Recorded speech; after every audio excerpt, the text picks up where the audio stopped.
Hello, Internet. Welcome to my cold. I'm just gonna pretend I don't sound like shit and just move past it. Just pretend it's not happening. I've moved a lot for the past 7 years or so. I've moved every single year, and that's a lot of times. I've talked a little bit about life transitions on my channel before, but one thing I didn't talk about is the role that stories in all their forms have actually played in those transitions. And I don't even just mean moving, I just mean general life transitions. So in honor of the start of the holidays, I thought I'd honor those stories that have literally changed my life. And I don't use that word figuratively, I actually mean it. The first story was Harry Potter. And I feel like this is a lot of people's big life moment changes, but Harry Potter was the first book that made me feel, accepted. It was such a vibrant world. It didn't introduce me to the world of storytelling, and it didn't make me want to be a writer, but it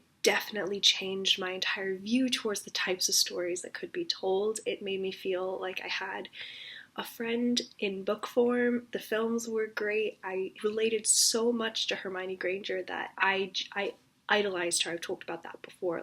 I idolized Hermione Granger. So, I mean, we see the cultural significance of Harry Potter, so it clearly changed the lives of a lot of people, but it had a really, really big impact on me personally. So I'm gonna skip ahead several years because Harry Potter was such a fixture in my life for so many years that there weren't very many stories that had such a big impact. In fact, when I was doing a project in my undergraduate about the types of books we read throughout our lives and the sorts of books that really spoke to us, there were chunks of years where I couldn't think of anything I read. Middle school was really difficult. I just read a lot and there was nothing that really stuck out. So the next point in my life where something really shifted was actually not until first time I saw Lie to Me, my junior year of high school. We saw an episode in my psych class and I was so intrigued that I went home, I found it on Netflix, and I watched the whole thing in a week. The culture of binge watching was only just starting.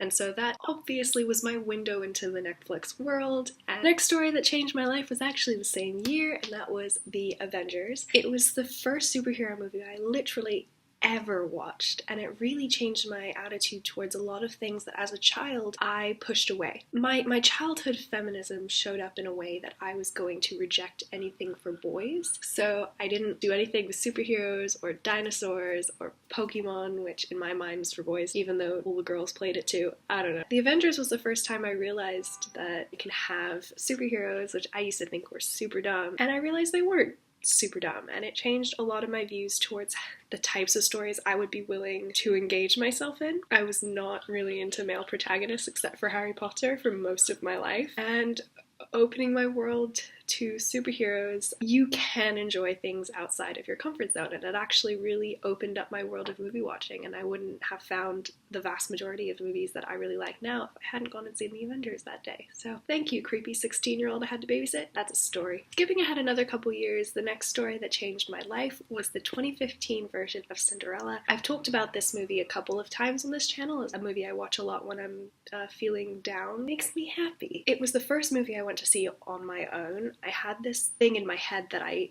couldn't go see movies by myself because it was lame, and Cinderella was the first movie that I got up the courage to go and see on my own. It changed everything. I started going to movies once a week after that. I loved the experience of going to a cinema and just having it be quiet everywhere. Just like The Avengers was the window into movies that I didn't think I would have enjoyed previously, watching Cinderella was my window into just experiencing cinema. And I would not have gotten into movies the way I'm into movies now if I hadn't gone and seen Cinderella. The same week I saw Cinderella was the week I found Merlin. Anyone who knows me knows that Merlin is my favorite television program of all time. It's magical, it's fun, and it's kind of ridiculous in the best way. But what a lot of people don't really know or kind of assume is the opposite way around, but isn't. Merlin is the reason for my PhD. Now, I talk a lot about studying Arthurian literature, being an Arthurian scholar, but that wouldn't have happened if it weren't for Merlin. I was interested in Arthurian lit, but I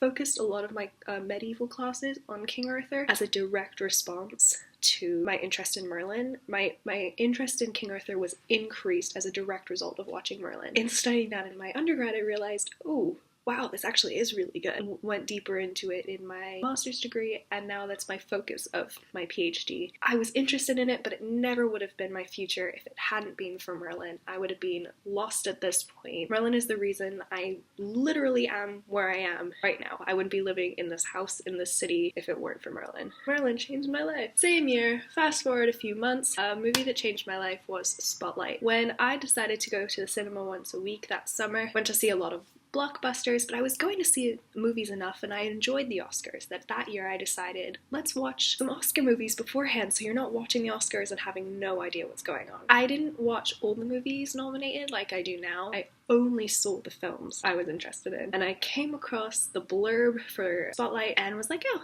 yeah, that sounds pretty good, and I made the decision to go and see that movie. It affected me in a way that movies rarely do. It was really good, but also just emotionally affecting, and I really hadn't experienced a movie like that. I very rarely have since. It was so phenomenal that it literally the reason movies are the way they are to me. It is the reason I started watching good movies and not just summer blockbuster movies that were kind of mediocre. The reason I know anything about cinema. Now I'm studying screenwriting on my own time, not in school, but like that movie, without it, I wouldn't have gotten into the culture of movies the way I am. It's a really depressing movie, but if you ever want to watch a movie about nasty priests, Spotlight is your bro.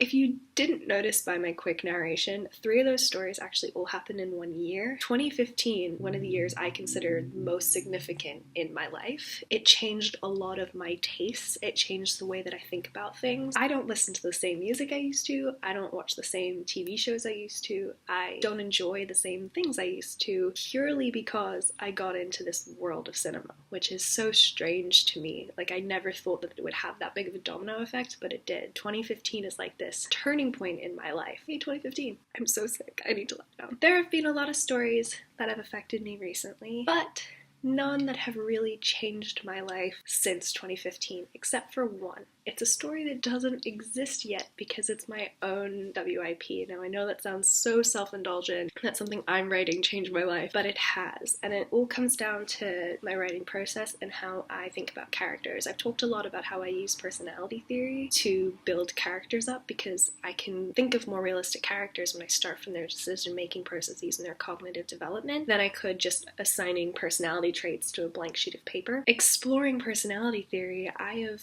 learned more about myself. I made an entire video about this, but I have learned a lot more about me, the sorts of things that I like, especially recently, very recently, within the last couple of days. I've realized that a lot of the things that I have done in my life don't really feel like me because I spent a lot of my life tailoring my decisions and tailoring how I live my life to how I think I was expected to do things, or things that were easier rather than things I actually like. And so sometimes I sit in my room and I think none of this feels like mine. And so I'm making real steps to figure out who I am, and that wouldn't have happened without this weird ass idea in my brain. I know it sounds super self-indulgent, but I've learned so much about myself, and it wouldn't have happened if I hadn't decided to write this story. Thank you, unnamed WIP, introducing me to personality theory and introducing me to the fact that I can really figure out what makes me happy. That got super sappy. It's fine. I feel super shitty. Okay, that was the stories that changed my life. That was a mess. I apologize. I wanted to make sure I got a video out this week. Check out my last vocal post, which I will link in the description. It's the same as last week. I have been sick, but at least check out what I did last week. I'm really actually surprisingly proud of it. We'll also link all of my social media pages in the description box. Thank you so much for watching. I will see you all next Thursday. Bye. Oh my god.